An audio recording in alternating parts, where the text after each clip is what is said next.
गेली 10 वर्ष झाले तुम्ही समाजसेवा करतायचा.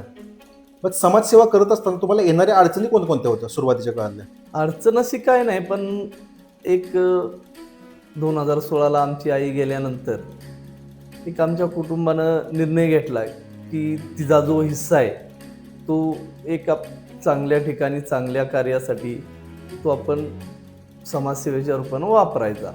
आरोग्याचा हा गंभीर विषय आहे. एक आमच्या ग्रामीण भागात जी आरोग्य केंद्र आहेत, एक साधं कुत्रा चावला किंवा सर्पदंश झाला तर त्याच्या लसी आमच्या मंदूर चरण पिळशीला ते भेटत नाहीत. त्यासाठी आम्हाला कोकरूडला जावं लागतं. एकच पीक होतं, ते पण गवरेडे वगैरे ठेवत नाहीत. डुकऱ्यांचा त्रास, गवरेड्यांचा त्रास, त्यामुळं शेती म्हणजे आता 20% पण शेती कोण करत नाही. समाजसेवा ही काय आपल्यातून दुसऱ्यांना आपण दुसऱ्याची सेवा करणं, मग ते काही असू दे. आता लोक स्वतःसाठी कमी येतात की गावच्या मंदिरासाठी येतात, गावच्या म्हणजे काही व्यायामशाळेसाठी येतात. एखादं गावचं पेशंट असेल त्याला मदत करण्यासाठी, स्वतःच्या फॅमिलीसाठी मदत मागायला येणारी लोक माझ्याकडे भरपूर कमी आहेत.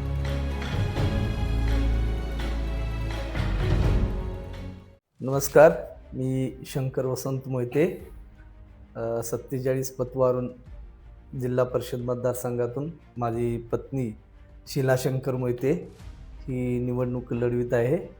माझं गाव सोनवडे, तालुका शिराळा, जिल्हा सांगली. गेली 10 वर्ष झाले तुम्ही समाजसेवा करतायचा. मग समाजसेवा करत असताना तुम्हाला येणाऱ्या अडचणी कोणकोणत्या होत्या सुरुवातीच्या काळातल्या? अडचण अशी काय नाही, पण एक 2016ला आमची आई गेल्यानंतर एक आमच्या कुटुंबानं निर्णय घेतला की तिचा जो हिस्सा आहे तो एक चांगल्या ठिकाणी चांगल्या कार्यासाठी तो आपण समाजसेवेच्या रूपानं वापरायचा. त्या हेतून आम्ही चालू केली समाजसेवा. बरं, ही समाजसेवा करत असताना तुम्हाला काय काय शिकायला मिळालं त्या ठिकाणी? शिकायला आज आमच्या ग्रामीण भागात भरपूर समस्या आहेत. मुलांच्या शाळेसाठी असतील किंवा दवाखान्याच्या संदर्भात असतील, जिथं गरज लागेल तिथं एकदा ती सवय झाली त्या दृष्टीनं मग प्रत्येकाला मदत करू लागलो.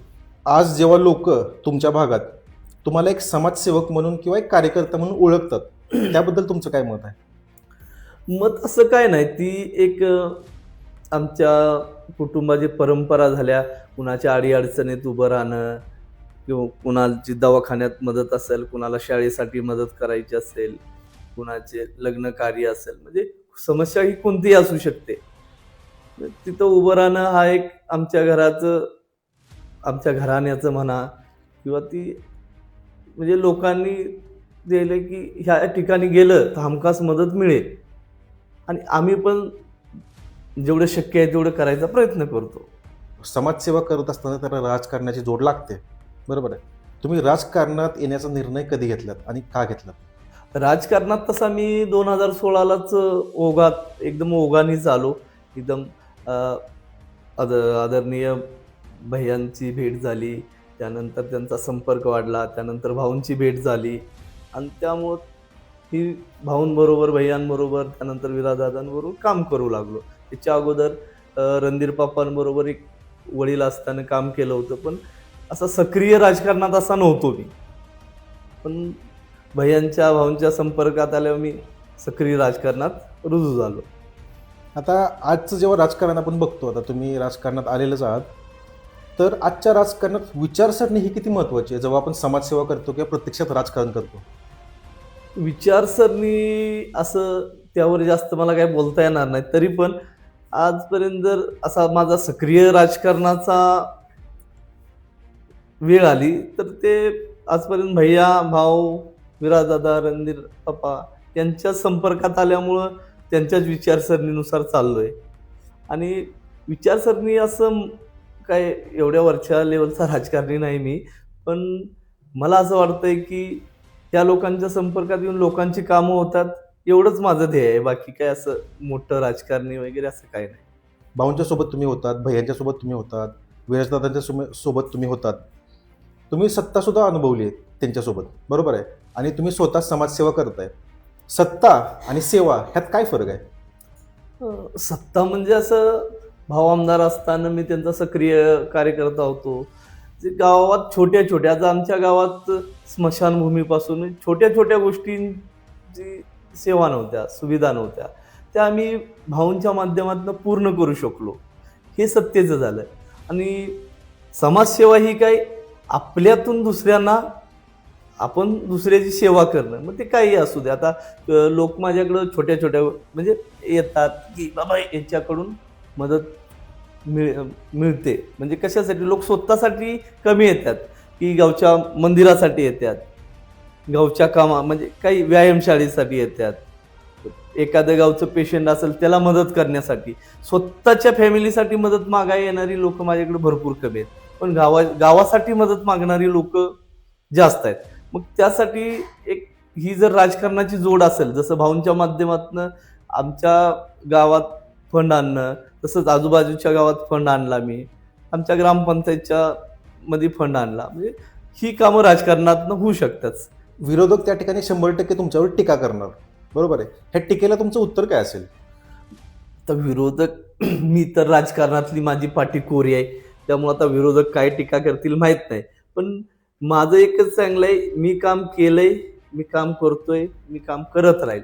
मग ते समाजसेवेच्या माध्यमात असू, आदरणीय भाऊंच्या माध्यमातून असू, आदरणीय नाईक साहेबांच्या माध्यमातून असू, मला ते टीका मला कुणावर करायची नाही. मी कसा चांगला आहे, मी काय करू शकतो, हेच ध्येय माझं आहे. आणि मला ह्या मतदारसंघासाठी खूप काही करायचं असेल, तरुणांसाठी करायचं आहे, महिलांसाठी करायचं आहे. चांदोली अभयारण्य परिसरातील जो तुमच्याकडे मोठ्या प्रमाणात जो चांदोली अभयारण्य परिसर आहे, तिथं लोकांना येणाऱ्या कोणकोणत्या अडचणी आहेत? सर्वात मोठी अडचण ही वनप्राण्यांची आहे. आता उदाहरण द्यायचं झालं तर पिकांची नासधूस गवे करतात, रानडुक्कर करतात. आज वानर माकडे एवढी आहेत की आमच्या वरच्या वाडी वस्त्यावनी घरावनी कौल राहत नाही. सिमेंटचा पत्रा टाकला तर तो पण राहत नाही. आज आमच्या घरावनी पहिली कौलारू घरं होती, आज आमच्या तिथं पत्रा टाकायला लागलाय. ही अवस्था आहे आमची. आणि की बिबट्याचा तर एवढा त्रास आहे, आज खेडेगावात गेलं तर आमच्या घरांचं रक्षण करायला कायम कुत्रा असायचं. आज आमच्याकडं कुत्रं ओघानं दिसतंय, का तर बिबटे ठेवतच नाहीत. आणि आज मानवी वस्तीत बिबटे शिरायला लागलेत. एवढा मोठा गंभीर प्रश्न आहे. बिबट्यामुळे किंवा रानडुकरांमुळे किंवा गवळरेड्यामुळे प्रत्यक्षात काय नुकसान होते शेतकऱ्यांचं त्या ठिकाणी? आता गवरेड्यांमुळं असं आहे की आज पहिली आमच्या त्या डोंगराळ भागातच याचे, आज खाली वारणाकाठी ऊस पट्टा आहे. ऊस पट्ट्यात वरच्यापेक्षा मला वाटते 60% खाली त्यांचा त्रास आहे गवरेड्यांचा, आणि वरती. आणि एकदा मानवी वस्तीत जर बिबटे वगैरे शिरले तर ते तेवढ्याच परिसरामध्ये वास्तव करतायत. आणि जर खाद्य नाही मिळालं, काय नाही मिळालं, तर म्हणजे लोकांवर हल्ले करायला लागलेत. आता गव्यांचं खाद्यासाठी नाही, पण गव्यांना कसं माणूस दिसला तर त्यांना काय सहज माणूस दगड वगैरे मारतो, मग त्यांच्यावर हल्ला करण्याचा हल्ला वगैरे गवे करतायत. आज कितीतरी घटना मंदूर परिसरात असतील याच्यात झालेल्या आहेत. आता तुम्ही सांगितलेत ह्या सगळ्या घटनांबद्दल तुम्ही बोललात, पण प्रत्यक्षात किती कुटुंबावर याचा परिणाम झालाय? मला वाटतं हजारो कुटुंबावर, वरती खुंदलापूर पासून इकडे पाचगणीपर्यंत, आणि खाली गव्यांचं सांगतोय, आणि बिबट्यांचं तर पाक एकदम आपल्या शिराळ्यापर्यंत वावर आहेच. काल परवा तर मला वाटतं शिवारवाडीत घरात घुसलेला बिबट्या आपण जेरबंद केला वन विभागाने. आणि खाली मंदूर पट्ट्यात तर प्रत्येक ऊस याच्यात रोज न्यूजपेपरला वगैरे येतंय की इथं आज बिबट्याची पिल्ली सापडली, तिथे सापडली. म्हणजे आज बाईक रात्रीची 8 नंतर बाईकवरनं जाणं पण मुश्किल झालंय, मेन रोडला सुद्धा. एवढ्या सगळ्या घरांवर परिणाम झालेला आहे. खरंच सरकारकडनं किंवा प्रशासनाकडून वेळेत त्यांना भरपाई मिळते का, नुकसान भरपाई? नुकसान भरपाई म्हणजे असं की हल्ला केल्याच्या नंतर, नाही तर एखाद्याने जीव गमावल्यानंतर जर सरकार भरपाई देतंय, पण त्यात ते जीव गमावल्यानंतर 25 लाख रुपये देऊन फायदा नाही ना. त्यासाठी अशी कायमची काहीतरी उपाययोजना झाली पाहिजे. आणि त्यासाठी आदरणीय रणधीर पापांच्या नेतृत्वाखाली, आदरणीय विराजदादांच्या नेतृत्वाखाली 2 ते 3 वेळा मोठं आंदोलन झालं. आणि त्याचं आदरणीय भाऊ आमदार असताना बऱ्यापैकी भाऊनी पाठपुरावा करून तो शासन दरबारी त्यांचा प्रस्ताव पडलाय, तो लवकरात लवकर पूर्ण व्हावा हीच अपेक्षा आहे आमच्या लोकांची. गव्हर्नमेंट आपलं सरकारकडं एक भाऊनी मागणी केली होती की पूर्ण अभयारण्याला वस्तीच्या आतमध्ये एक कंपाऊंड असावं, पण ते अजून काय झालेलं नाही, पण ते लवकरात लवकर व्हावं हीच अपेक्षा आहे. भाऊंच्या माध्यमातून हे प्रयत्न तुम्ही केलेत, पण ह्या समस्येवर तुमचा व्यक्तिगत ठोस उपाय काय असेल त्या ठिकाणी? तर मी असं वैयक्तिक काय त्या एवढा तो मला वाटतंय म्हणजे गव्हर्नमेंटचा सरकारचा प्रश्न आहे, केंद्र सरकारचा, त्यामुळं तिथंच भाव आमदार असताना भरपूर प्रयत्न केले भाऊनी, तर आपलं सामान्य माणूस तर तिथपर्यंत पोचू शकत नाही, पण यात एक भविष्यात मोठं जन आंदोलन उभं करण्याचा प्रयत्न असणार आहे. वन विभाग आणि लोकसभा ह्यात समन्वय कसा साधाल तुम्ही, जर तुम्ही त्या ठिकाणी निवडून आलात तर? असा बऱ्याच वेळा लोकांनी प्रयत्न केला, पण वन विभागाचे जे अधिकारी आहेत ते काही समन्वय साधायच्या भानगडीत पडतच नाही. किती लोकांनी त्यांच्यापुढे म्हणजे माथा टेकला तरी त्यांच्यावर काही फरक नाही पडत नाही, हा आतापर्यंतचा माझा तरी अनुभव आहे. तुमच्या भागात पाणी असतील किंवा रस्ते असेल, अशा कुठल्या गंभीर समस्या तुम्हाला आढळतात किंवा आहेत? सध्या तरी पाणी रस्ते गेली 5 वर्षात बऱ्यापैकी झालेले आहेत, त्यामुळे ती काय समस्या नाही. माझ्या दृष्टीनं आजच्या तारखेला आरोग्याचा हा गंभीर विषय आहे. एक आमच्या ग्रामीण भागात जी आरोग्य केंद्र आहेत, एक साधं कुत्रा चावला किंवा सर्पदंश झाला तर त्याच्या लसी आमच्या मंदूर, चरण, पियुशीला त्या भेटत नाहीत. त्यासाठी आम्हाला कोकरूडला जावं लागतं. नशिबानं कोकरूडला भेटलं तर ठीक, नाही भेटलं तर CPR कोल्हापूरपर्यंत जावं लागतं. ही एक मोठी समस्या आहे. मगाशी तुम्ही बिबट्याचा विषय सांगितलात. आता बऱ्याच ठिकाणी बघतो की शेती ओसाड पडली, लोक मुंबईला निघून गेलेत. तुम्ही त्यांना काय आव्हान कराल या सगळ्या गोष्टीसाठी? आव्हान असं काय नाही, तो फिरून तिथंच येते की वन्य प्राण्यांचा झालेला जास्त प्रभाव शेतीवर, शेती पिकत नाही. एकतर आमच्या वरच्या डोंगर भागात एकच पीक होतं, ते पण गवरेडे वगैरे ठेवत नाही, डुकऱ्यांचा त्रास, गवरेड्यांचा त्रास, त्यामुळं शेती म्हणजे आता 20% पण शेती कोण करत नाही. म्हणजे राहिलेलं लोक कुटुंबाच्या उदरनिर्वाहासाठी आज मुंबईसारख्या ठिकाणी, भिवंडीसारख्या ठिकाणी जाऊन काम करतायत. आणि त्याचा परिणाम असा झालाय की आज आमची खेडीपाडी, छोट्या वाड्या वस्त्या ओस पडलेल्या आहेत. आज जर एखाद्याचा मृत्यू झाला तर ते मयत उचलायला मुंबईवरनं लोक यायला, एवढी गंभीर अवस्था आहे. पण युवकांसाठी रोजगार निर्मितीसाठी तुमचं काय धोरण असणार आहे? रोजगार युवकांसाठी एक तर माझ्या असं डोक्यात आहे, म्हणजे माझा असा विचार आहे की एक कृष्णा चॅरिटेबल ट्रस्ट हॉस्पिटल आहे कराडला, त्या धर्तीवर एखादं मोठं हॉस्पिटल आमच्या शेडगेवाडीवर वगैरे झालं तर एक अनेक युवकांना, युवतींना रोजगार भेटेल आणि त्याचा एक सकारात्मक परिणाम असा होईल. आज आमच्या वरच्या वाडी वस्तीचं अटॅक म्हणजे हृदयविकाराचा झटका आलेलं पेशंट कराडपर्यंत पोचत नाही.